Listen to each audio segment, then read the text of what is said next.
క్రైస్తవులందరికీ దేవుని వాక్యం మీద సేవిస్తాను. యెహోవా కృంగిపోయిన వారిని లేవనెత్తుతాడు. బైబిల్ గ్రంథంలో మనం కనుక చూసినట్లయితే కృంగిపోయిన స్థితిలో ఉన్న వ్యక్తిని గురించి మనం తెలుసుకుందాం. ఆయన ఎవరంటే యోబు గారు. ఎందుకు కృంగిపోయారయ్యా అని మనం ఆలోచన చేస్తే, తనకున్నటువంటి పరిస్థితులు అలా మార్చేసాయట. సమస్తాన్ని కోల్పోయాడు. అనగా బిడ్డను కోల్పోయాడు, ఆస్తిని కోల్పోయాడు, పేరు ప్రఖ్యాతలను కోల్పోయాడు.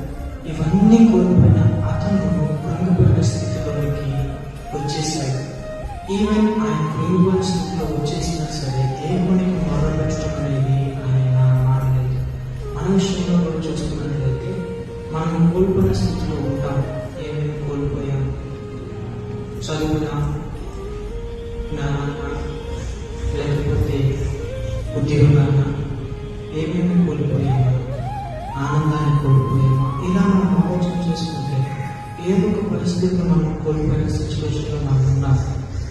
యోబు గారు ఎలాగైతే కోల్పోయినప్పుడు దేవుని మొదలుపెట్టడం మానలేదు, మనం కూడా కోల్పోయిన పరిస్థితిలో మనం ఉన్నప్పటికీ ఆయనకి మొదలుగా మనం పెడితే, అనగా దేవునికి విజ్ఞాపన మనం చేసినట్లయితే ఖచ్చితంగా దేవుడు మన మరణం ఆలకించి యోబు గారి జీవితంలో ఎలా అయితే చెప్పండి ఆయన యోబు గారిని చూస్తాము.